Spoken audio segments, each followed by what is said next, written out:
오늘은 아브라함이라는 인물에 대해서 같이 살펴보려고 합니다. 특별히 오늘은 아브라함 그 인물에 초점을 맞추기보다는 하나님께서 아브라함이라는 그 한 사람을 어떻게 은혜로 인도하시고 다듬으시고 결국은 하나님의 사람, 믿음의 사람으로 만들어 가시는지 그 하나님의 은혜 그 관점으로 아브라함의 삶을 살펴보려고 합니다. 하나님은 첫 번째로 아브라함에게 어떤 은혜를 주셨나? 아브라함보다 먼저 그에게 다가가시고 말씀하시는 하나님의 은혜를 보여주십니다. 오늘 우리가 읽은 창세기 12장 1절을 다시 한번 읽겠습니다. 여호와께서 아브라함에게 이르시되 너는 너의 고향과 친척과 아버지의 집을 떠나 내가 네게 보여줄 땅으로 가라. 하나님은 아브라함이 하란에 있을 때 그를 찾아가서 말씀하십니다. 그리고 오늘 본문 뒷부분에 보면은 가나안 땅에 이르렀을 때도 하나님은 아브라함에게 다가가셔서 말씀하셨어요. 그리고 성경을 보면은 아브라함이 갈대아인의 우르, 갈대아 우르에 살았을 때도 하나님이 먼저 아브라함을 찾아가셔서 말씀하셨습니다. 사도행전 7장 2절 3절인데요. 제가 한번 읽어드릴게요. 스데반이 이르되 여러분 부형들이여 들으소서 우리 조상 아브라함이 하란에 있기 전 메소보다미아에 있을 때에 영광의 하나님이 그에게 보여 이르시되 내 고향과 친척을 떠나 내가 내게 보일 땅으로 가라 하시니. 그러니까 하나님은 아브라함이 갈대아우르 살 때도 다가가셔서 말씀하셨고요.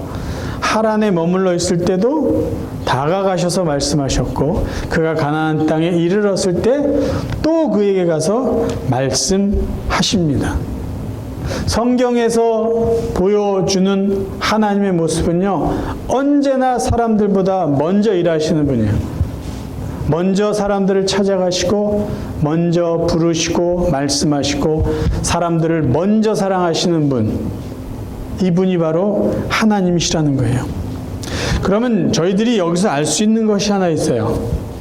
아브라함이 그의 아버지와 그의 형제들과 함께 갈대아 우르를 떠난 것은 아버지가 그래 우리 한번 이민 가보자 그렇게 해서 떠난 것이 아니고 아브라함이 하나님의 음성을 듣고 떠났다라는 것이죠. 이 말은 뭐냐면 아브라함이 주도적으로 아버지를 설득해서 아버지, 하나님이 저에게 이곳을 떠나라고 했어요. 떠나야 됩니다. 떠나야 됩니다. 그래서 아버지와 형제들을 데리고 고향 땅을 떠날 수 있었다는 것이에요. 이 아브라함의 행동을 성경은 뭐라고 말하냐면 믿음이라고 말합니다. 믿음. 히브리서 11장 8절. 믿음으로 아브라함은 부르심을 받았을 때 순종하여 장래의 유업으로 받을 땅에 나아갈새 갈 바를 알지 못하고 나아갔으며. 어딘지 정확히 몰라요. 그런데 하나님이 그에게 말씀하시고 가라 그랬더니 그 하나님을 믿고 갔다라는 것이에요. 그러니까 하나님의 은혜가 아브라함에게 임했어요. 아브라함은 어떻게 반응했을까요? 믿음으로 반응했어요. 근데 왜 이것을 하나님의 은혜라고 말할 수 있을까요? 아니 그냥 하나님이 찾아와 주셔서 내가 너를 축복하겠다. 내가 너의 하나님이 되겠다. 그렇게 이야기하셨으면 그래 하나님은 역시 축복의 하나님이고 은혜의 하나님이라고 그럴 텐데 야 너 고향을 떠나야 돼. 어디로 갈까요? 그냥 떠나라니까. 근데 왜 그게 은혜일까요? 아브라함이 아버지와 함께 살았던 그 갈대아 우르가 어떤 도시였는지를 우리가 이해한다면 떠나라고 한 것이 하나님의 은혜였구나라는 것을 우리가 알 수 있습니다. 아브라함은 갈대아 우르 지역에서 성장했어요. 그가 태어난 때를 BC 2116년경이라고 이야기를 합니다. 그러니까 기원전 2166년경에 아브라함은 태어나서 갈대아 우르 지역에서 자랐습니다. 그가 자란 갈대아 우르는 어떤 도시였을까요? 성경학자들이 이렇게 갈대아 우르에 대해서 정리합니다. 하나님과 맞서보려고 했던 인간들이 바벨탑을 쌓은 곳이, 그 장소가 바로 갈대아 우르, 바벨론 지역이라는 것이에요. 그리고 그 땅에는 우르 왕조가 번성해서 나름대로 큰 도시, 아주 발전된 도시, 부유했던 도시라고 합니다. 그러면 늘 따라오는 게 있어요. 우상을 섬깁니다. 음란합니다. 부패가 있습니다. 그런 도시였다라는 것이에요. 조금 더 살펴보면 아브라함의 아버지는 그곳에서 무엇을 하며 살았을까요? 우상을 섬겼던 그 우르 지역에서 우상을 모신 신전 안에 들어가는 수많은 우상과 거기에 관련된 물품을 만들어서 팔았던 직업을 가진 사람이 아브라함의 아버지였다라는 것이에요. 그래서 학자들은 아브라함 가정은 부유했을 것이다라는 거예요. 우상을 만들어서 팔았기 때문에. 그건 아브라함도 여유 있게 살았을 것이에요. 만약에 그냥 여유롭게 사는 그 아브라함을 하나님이 부르시지 않았다면 그는 그냥 그렇게 살았지만 당연히 우상을 섬겼을 것이에요.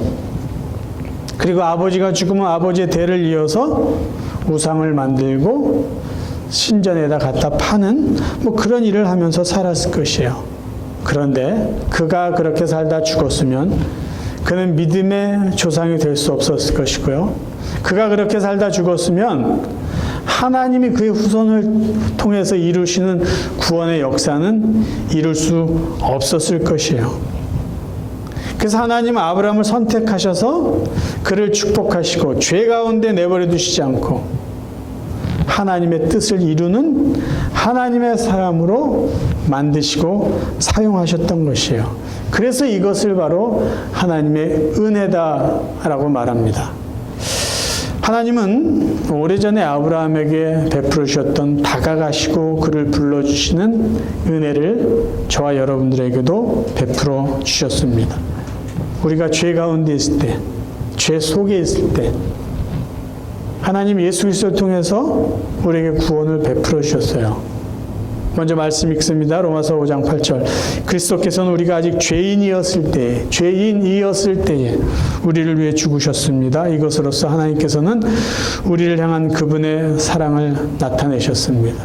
저도 그렇고요. 여러분도 하나님의 은혜로 구원받았어요. 그런데 우리가 구원받은 상황들을 보면 저나 여러분이나 내가 죄를 졌구나.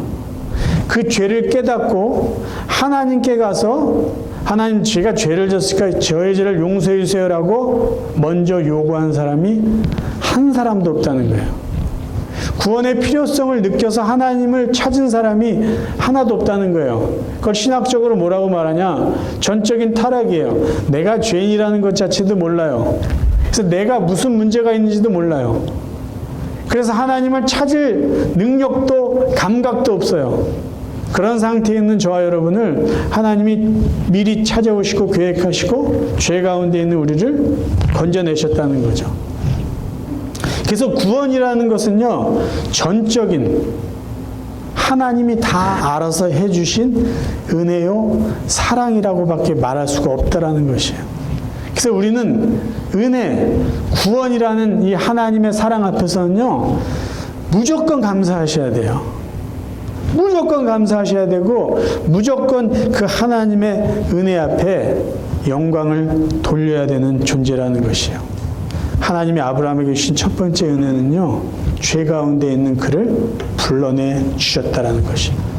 두 번째, 하나님께서 아브라함에게 주신 은혜는요, 한 번만이 아니에요. 계속해서 아브라함을 이끌어 가십니다. 계속해서 이끌어 가세요. 자, 창세기 11장 31절을 보면 아브라함이 하나님의 말씀을 듣고 그의 고향을 떠났어요. 대단한 결단이고 믿음입니다. 그런데 그가 중간에 하란이라는 곳에 머뭅니다. 11장 31절 읽습니다. 데라가 그 아들 아브람과 하란의 아들인 그의 손자 롯과 그의 며느리 아브람의 아내 사레를 데리고 갈대아인의 우르를 떠나 가나안 땅으로 가고자 하더니 하란에 이르러 거기 거류하였으며. 저희들은 아브라함의 이런 삶을 쭉 보면서 아브라함과 그의 아버지, 그의 가족들이 하란에 머문 이유를 이렇게 생각해요. 아, 아브라함과 그의 일행이 갈 바를 알지 못하고 갔으니까 어느 정도 가다가 하란이라는 곳에서 잠시 머물렀겠다. 아니, 어디로 가라고 하나님이 말씀하시지 않았으니까 그렇게 생각할 수 있는데요. 오늘 우리가 읽은 11장 31절을 보면요, 아브라함의 일행은요, 가나안 땅이 그들의 목적지라는 것을 알고 있었다고 말해주고 있어요. 다시 제가 그 뒷부분 읽을까요? 갈대아인의 우르를 떠나 가나안 땅으로 가고자 하더니 하란에 이르러 거기 거류하였으며 라고 되어 있어요. 그러면 아브라함이 갈대아우로 있을 때, 하란에 있을 때 이 상황들을 보면은 하나님께서 아브라함을 갈대아우로 있을 때 부르실 때는요, 어디로 가라는지 몰랐어요. 그러니까 정말 믿음으로 갔어요. 근데 가는 도중에, 하란에 가기 전에 하나님은 아브라함에게 분명히 말씀해 주셨다는 거죠. 네가 가야 될 곳이 가나안이야. 그걸 알고 갔어요. 그런데 가다가 하란 땅에 머물렀다는 것이죠. 하란 땅에.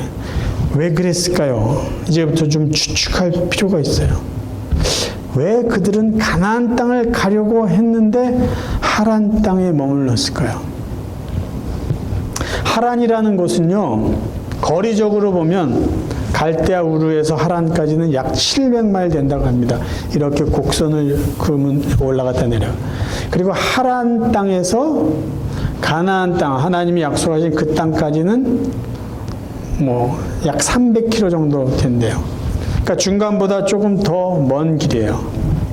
근데 이 하란은 갈대아 우르 땅과 비슷하대요. 그러니까 살기 괜찮은 곳이었어요. 그리고 또 하나 특징은 양과 소를 키우기 좋은, 물이 있고 풀이 잘 자라는 초원지대였대요. 여기서 제가 이렇게 좀 정리해 본 건 뭐냐면, 아브라함이 원래는 쉽게 말하면 상업을 하면서 살았던 사람 아니에요? 그렇죠? 우상을 만들든지 뭘 만들어. 근데 아브라함이요, 가나안 땅에 와서는 그의 삶이 뭐냐면요, 목축업이었어요. 그쵸? 소와 양을 키우고, 이동식 문화 속에서. 어디서 그 목축업을 배웠을까? 제 생각에는 하란 땅에서 배웠다고 생각을 합니다. 초원지대였으니까. 그러니까 하란에서 머문 것은요, 잠깐 머문 게 아니에요. 잠깐. 얼만큼 오래 머물렀는지 몰라도 적지 않은 시간을 머물렀어요. 왜? 창세기 12장 5절을 보면요, 아브라함이 그의 아내 사레와 조카 롯과 하란에서 모은 모든 소유와 얻은 사람을 이끌고 가나안 땅으로 떠났다고 되어 있어요. 하란에서 소유를 얻어요. 이 소유는 제가 봤을 때 양과 소와 이런 목축이었을 거예요. 그리고 거기서 사람들까지 얻어요. 꽤 자리 잡았던 것 같아요. 꽤 자리를 잡았어요. 그럼 왜 처음에 거기를 머물려고 했을까? 고향 생각이 났을 거예요. 딱 갔더니 이거 우리가 살던 데랑 이렇게 분위기가 비슷하네. 그럼 여기서 잠깐 쉬었다 가자. 아마 이렇게 시작했을 것 같아요. 그러다가 살만한데 그렇게 눌러앉게 된 것이죠. 근데 중요한 건 하란이라는 땅이 어땠느냐, 그 환경이 좋으냐 나쁘냐, 그게 아니라는 거예요. 하나님에게 있어서 중요하고 아브라함에게 있어서 중요한 것은요, 하란 땅이 살기 좋고 살기 힘드냐, 그게 아니라 하란 땅에서 편안하게 정착하며 사는 것이 아니라 가나안이라는 곳에 가서 하나님의 뜻을 이루는 것이에요. 하란보다 가나안이 조금 불편할지라도 하나님이 원하는 것은 하란 땅이 아니라 가나안 땅이라는 것이에요. 하란은 하나님이 약속하신 것이 아니고요. 하라는 하나님의 뜻을 이루는 것이 아니고요. 하라는 아브라함이 하나님을 통해서 쓰임받는 땅이 아니다라는 것이에요. 그러니까 아무리 인간적으로 하란이 좋고 편하고 부유할 수 있는 환경이라도 하나도 의미가 없다라는 거죠. 가나안 땅에 가는 것이 진정한 하나님의 축복이고 아브라함 삶에 의미가 있다라는 것이에요. 아브라함은 여기서 반드시 결단을 해야만 합니다. 700마일 온 것이 중요한 게 아니라 남은 300마일을 가는 것이 그에겐 더 중요하고 의미 있는 삶이었어요. 그때 하나님이 그에게 하신 일이 있어요. 하나님의 뜻을 이루기 위해서요, 아버지와 아브라함을 이별하게 만드십니다. 아브라함의 아버지 데라가 거기서 죽어요. 창세기 11장 30절, 데라는 나이가 205세가 되어 하란에서 죽었더라. 아브라함이 상실의 아픔을 겪습니다. 그동안 아브라함은 아버지 데라는 아브라함에게요, 정신적으로 육체적으로 지주 역할을 했어요. 예? 어떤 주인 역할을 했어요. 왜 그랬을까요? 가부장적인 사회에서 당연히 아버지의 어떤 지시와 통제를 받을 수밖에 없어요. 근데 보세요, 여러분. 아브라함의 아버지는요, 우상을 만들고 우상을 섬기는 삶의 방식으로 살았던 사람이에요. 하나님 그것을 끊습니다. 우상을 섬기는 삶의 습관이 있는 아버지와 그가 육체적으로 단절되게 만들었어요. 그리고 또 하나, 그래도 아버지를 의지하고 아버지가 가장이었기 때문에 가장의 뜻을 따라야 되는 그 정신적으로 의지했던 그것을 끊습니다. 그리고 이제 하나님을 의지하는 그 마음을 허락해 주신 것이에요. 굉장히 중요한 사건이죠. 단지 아버지가 죽었다라는 것의 의미가 아니라 더 큰 의미가 있는 거예요. 우상을 섬기는 삶의 습관을 버려라. 아버지를 의지하고 아버지를 따랐던 그것을 버리고 이제 나 하나님을 따르라는 말씀이에요. 하나님은요, 이별의 아픔을 통해서 더 큰 은혜로 아브라함을 이끌어 가십니다. 그러니까 아픔이 있을지라도 그것이 더 큰 은혜를 받는 과정이라면 하나님을 절대로 그 아픔을 막지 않으세요. 저와 여러분에게도 똑같습니다. 우리가 하나님으로부터 새로운 은혜, 더 귀한 은혜를 하나님이 주시기를 계획하셨다면요, 우리에게 아픔이나 상실, 어떤 잃어버림, 그런 고통을요, 하나님 그대로 내버려 두세요. 왜? 지금은 불편하고 지금은 아픔이 있을지라도 조금만 더 기다려. 조금만 더 앞으로 나와봐. 더 귀한 은혜가 있어. 그래서 그런 하나님의 사랑을요, 최선의 사랑이라고 말하는 거예요. 하나님 아브라함에게 베푸신 은혜는요, 아버지와 이별하는 아픔이 있고 또 그것을 떠나야 되는 아픔이 있지만 하나님은 더 귀하고 놀라운 것들을 예배해 놓으셨어요. 하나님이 저나 여러분에게요, 변함없이 원하시는 그 기대감이 있어요. 뭐냐? 편안한 곳에 살면서 적당하게 신앙생활하지 말라는 거예요. 내가 기뻐하는, 하나님이 기뻐하는 그 자리까지 나오길 원하세요. 그곳까지. 나랑 교제하자는 거죠. 그리고 내가 주는 은혜를 가지고 살라는 거예요. 세상적으로 주는 그런 위로, 그거 갖고 만족하지 말고 그 자리를 떠나서 나에게 와. 내가 충분히 너에게 은혜 줄 수 있어. 하나님이 그 자리까지 나오길 원하세요. 제가 질문 드릴게요. 혹시 여러분 아직도 하란에 머물고 계신 분 계세요? 하란. 이 정도면 충분하다고 생각하는 그 자리. 하나님 제가 여지껏 이만큼 왔어요. 거기까지 가라고 요구하지 마시고, 이 정도면 충분하지 않습니까? 이 정도면 혹시 여러분이 하란에서 머뭇거리고 계시지 않습니까? 하나님이 하란을 떠나라고 하는데 자꾸 딴 얘기하고 계시지 않아요? 이거 떠나면요, 이거 손익 계산이 안 됩니다. 이거 떠나면 안 돼요. 아니에요. 여러분 생각해 보세요. 당장 아픔이 있고 손해가 될지라도 하나님이 예비해 놓으신 그 은혜를 바라보시고 가나안을 향해서 나아갈 수 있기를 간절히 바랍니다. 세 번째, 하나님이 아브라함에게 주신 은혜는요, 축복이에요. 축복을 약속하시고 약속하신 축복을 아브라함에게 다 이루어 주십니다. 우리는 그 성경을 통해서 얼마든지 확인할 수 있어요. 자, 하나님은 아브라함을 그냥 부르시지 않습니다. 그냥 떠나라고 그러시지 않아요? 축복을 약속하세요. 창세기 12장 2절 3절 내가 너로 큰 민족을 이루고 내게 복을 주어 내 이름을 창대하게 하리니 너는 복이 될지라. 너를 축복하는 자에게는 내가 복을 내리고 너를 저주하는 자에게는 내가 저주하리니 땅의 모든 족속이 너로 말미암아 복을 얻을 것이라 하신지라. 어떤 축복이에요? 큰 민족을 이룬다는 거예요. 이름을 높여주겠다는 거예요. 유명해지게 해주고 큰 민족 이루고 복이 되는 거예요. 너를 지켜주겠다는 거예요. 너한테 다른 사람이 뭐라 그러면 내가 다 막아줄게. 그 얘기예요. 근데 여기서 우리가 살펴볼 것이 있어요. 우리 개역 성경에 보면은 복의 근원이 될지라라고 이렇게 번역을 해놨는데 정확한 의미는 아니죠. 복의 근원은 사람은요 절대 복의 근원이 될 수가 없어요. 어떻게 사람이 복을 만들어냅니까? 복의 원천이 될 수 있겠어요. 그러니까 개역개정에서 말한 복이 될지라가 이 더 정확한 표현이에요. 복의 근원은, 복의 원천은 하나님이시고 인간은 복을 만드시는 복의 뿌리가 되시고 근본이 되신 하나님의 복을 받아서 누리는 존재이죠. 근데 여기서 우리가 주목해야 될 것이 있어요.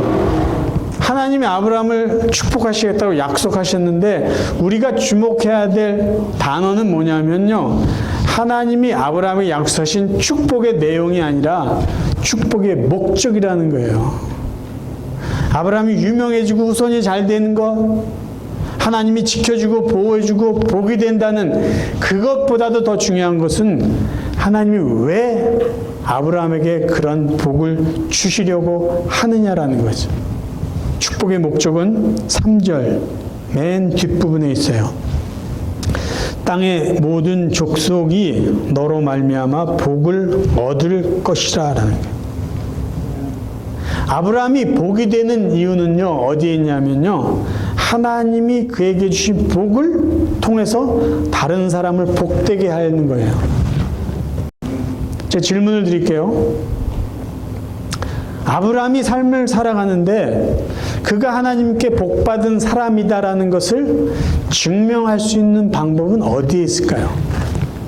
아, 아브라함은 정말 하나님께 복받은 사람이네 라는 것을 우리가 확인할 수 있는 내용은 무엇을 통해서 확인할 수 있을까요? 아브라함을 통해서 누군가가 복을 받는 것을 보면은요 우리는 그때 이렇게 할 거예요.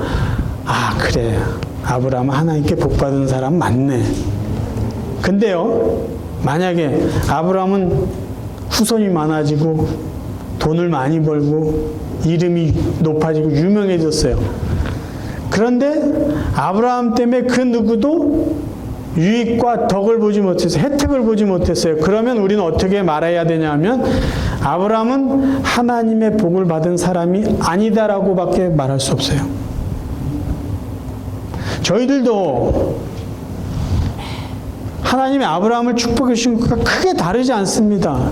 복받은 사람이에요. 그리고 그 약속된 복을 우리가 기대하면서 살고 있고 지금도 누리고 있어요. 우리를 하나님의 자녀로 불러주셨죠. 죄 가운데서 불러주셨죠. 그리고 성도님들 삶 가운데는요 하나님께서 물질의 복을 주셔서 조금 여유롭게 사시는 분이 있어요. 건강의 복을 주신 분이 있어요. 자녀의 복을 주신 분들이 있어요. 아니면 여러 가지 은사를 받아서 살아가는 그런 사람들도 있어요. 그런데 여러분들이 하나님께 받은 복을 통해서 그래 나는 하나님께 복받은 사람이야 라는 것을 증명할 수 있는 방법은 어디에 있을까요? 여러분이 하나님 앞에 받은 그 은혜를 누군가에게 나눠줄 때 그래서 그 누군가가 여러분이 하나님께 받은 은혜와 축복을 통해서 은혜를 받거나 도움을 받고 혜택을 누리면 그때 비로소 여러분은 하나님으로부터 복받은 사람이 된다라는 것이에요. 근데 여러분이 자랑은 해요. 그래, 하나님이 나를 이렇게 축복해서 난 이런 복이 있어, 이런 뭘. 그런데도 불구하고 여러분을 통해서 그 누군가가 아무런 도움을 받지 못한다면요, 여러분은 하나님으로부터 복을 받은 것이 아니라 그냥 세상의 복을 누리고 있는 것에 불과하다는 것이에요. 그래서 하나님의 복과 세상의 복의 차이는요, 우리가 쉽게 구분 지을 수 있어요. 하나님께 복 받았다면요, 그 복은 나를 통해서 누군가에게 나누어져야 된다는 것이에요. 사랑하는 성도 여러분, 수천 년 전에 아브라함과 함께 하셨던 하나님은요, 지금 이 시간도 우리와 함께 하십니다. 아멘. 그렇죠? 그 하나님이 우리의 하나님이세요. 하나님은 수천 년 전에 아브라함을 먼저 찾아가서 그를 부르시고 그를 선택하시고 그를 계속해서 붙잡고 동행해 나가시고 마침내 하나님의 사람으로 만들어 가셨어요. 오늘날 저와 여러분도 똑같아요. 하나님 먼저 다가오셔서 우리를 선택하시고 자녀로 부르시고 늘 우리와 동행하시고 그 하나님은 우리를 끝까지 붙잡고 하나님 나라로 데리고 가실 분이에요. 아브라함과 우리의 차이는 크게 없습니다. 우리는 아브라함을 하나님의 복을 받은 사람이라고 이야기해요. 왜? 아브라함을 통해서 그 시대 사람들은 하나님의 은혜를 누렸기 때문이에요. 그의 후손도 마찬가지예요. 그리고 우리가 아브라함같이 은혜를 받았다면 이제 우리도 아브라함 같은 하나님의 축복된 사람으로 살기 원한다면 하나님이 우리에게 주신 그게 물질이든 건강이든 그게 은사든 기쁨이든 감사든 그것들이 누군가에게 나누어져야 될 것이에요. 나를 통해서 그 누군가가 유익을 보게 된다면 우리도 하나님께 복받은 자로서 살아가는 그런 복 있는 사람이 되는 것입니다. 저와 여러분의 남은 삶이요, 하나님의 은혜를 계속해서 누릴 수 있기를 바라요. 그리고 그 은혜와 축복들을 이웃에게 나눠주면서 진정으로 하나님께 복받은 자로 살아갈 수 있는 복된 성도들이 되시기를 주님의 이름으로 축원합니다.